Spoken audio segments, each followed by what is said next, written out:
Le Seigneur nous l'a dit, des signes de la fin des temps, c'est le refroidissement, la congélation de l'amour. Les gens ont prié, mais il n'y a plus d'amour dans les cœurs. Ils vont aller à l'église, mais il n'y a plus d'amour. Et on parle de l'amour qui consiste à garder ses commandements. Et ce commandement dit, aime ton prochain comme toi-même. Donc, j'ai compris que le diable n'a même pas besoin d'attaquer la foi. Le diable attaque le dépôt de l'amour dans le cœur des gens.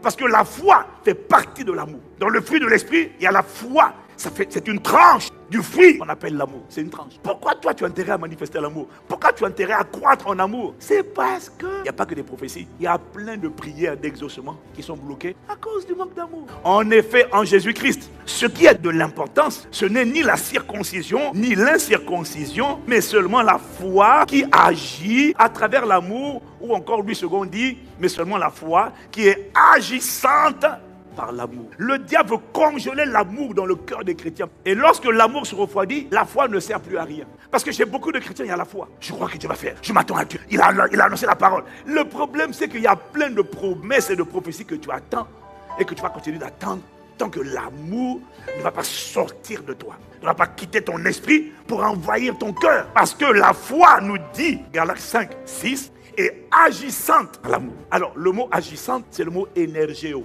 La foi est agissante par l'amour. Ça veut dire que la foi est rendue énergique. La foi est rendue vivante par l'amour. Lorsqu'il n'y a pas d'énergie, la chose peut exister. La télé peut être là. Mais lorsqu'il n'y a pas d'énergie, la chose est là. Mais la chose ne tourne pas. Et l'Esprit m'a dit, chez la plupart d'entre nous, il y a la foi. Je me cramponne à la prophétie. Je crois à la parole. Je prie sur la parole. J'ai la foi dans la parole. Je déclare la parole. Mais il n'y a rien qui se passe. C'est exactement comme un poste de télévision. On voit que c'est là, en place. C'est intact. Mais il n'est pas allumé. Par beau t'agiter, c'est éteint. Pourquoi? Parce qu'il manque l'énergie. La foi, tu te cramponnes. S'il n'y a pas agapé, ça ne chauffe pas. Il faut l'énergie. Parce que sans l'énergie, tout ce dépôt de foi là reste là. Oui, c'est vrai. Il te sera fait selon ta foi. C'est très vrai que la foi déplace les montagnes. Mais le même Paul de 1 Corinthiens 13 te dit que si j'ai la foi jusqu'à transporter les montagnes, si je n'ai pas l'amour, je n'ai rien. Je ne suis rien. Ça veut dire que la foi est là. Les montagnes n'attendent qu'à être déplacées. Mais il faut que l'amour allume. Vroom, vroom, vroom. Et tant qu'il n'y a pas agapé, la voiture est là. Elle peut déplacer la montagne. Elle peut tout soulever. Elle ne soulève rien. Et c'est pour ça que tu crois à la guérison. Tu réclames la guérison. Tu proclames la guérison. On t'impose les mains à distance, de près. Tant que dans ton cœur, il n'y a pas agapé. Tu ne vois pas la guérison. Et tu le sais.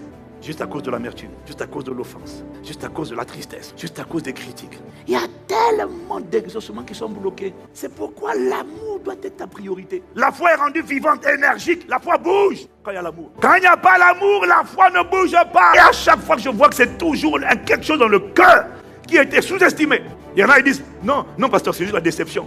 Je sais que tu aimes gros français, mais permets-moi de te dire que ta déception, c'est de l'amertume. Ça te garde bloqué, attaché. Sors de là. Libère ton cœur de ça. Vomis la déception, vomis l'amertume. Tu as besoin de guérison, mais tu ne veux pas laisser partir les gens. Laisse partir les gens qui t'ont forcé, libère-les. Il y a beaucoup de gens qui ne pardonnent pas aux gens parce qu'ils ont été trop méchants. Ce que tu n'as pas vu, c'est que ne pas pardonner te rend, toi, aussi méchant que les gens qui t'ont fait du mal. Parce que le manque de pardon est un des rares péchés qui fait de toi un geôlier. C'est-à-dire tu retiens les gens. Donc dans ton cœur là, au lieu d'aimer les gens et d'être une irradiation de l'amour, tu es une concentration de la prison. Et tu retiens les gens. Tu es un geôlier avec des clés. Toi tu sors pas d'ici. Je ne te lâche pas. Tu vas rester ici là. Ce que tu m'as fait là, je ne pardonne pas. Donc tu restes. Toi, tu restes. Toi, tu restes. Toi, tu ne sors pas de cette prison. Donc tu te balades, tu es lourd. Aidez-moi, il y a trop de prisonniers. Et c'est toi qui es en train de tuer, d'alourdir, de fatiguer, d'épuiser. En fait, l'Esprit m'a dit que tu ne te rends pas compte que ne pas pardonner te rend plus méchant, te fait ressembler à Satan. Le problème, c'est que tu te crois meilleur que les gens qui t'ont pardonné. Parce qu'ils sont méchants. Mais tu ne te rends pas compte que le manque de pardon te rend méchant. Parce que tu attaches les gens. L'Esprit veut te libérer. Il veut que tu relâches les gens afin de l'accueillir que lui, que son amour. Mais tu les attaches tous. Et la séduction des forteresses, c'est que tu te crois meilleur. Moi au moins, je ne fais pas ça. Mais tu es méchant, parce que tu les as attachés. Et tu les juges en permanence. Change. Si tu veux passer au niveau supérieur, 2023, monte au niveau supérieur. Décide de croître dans l'amour en largeur.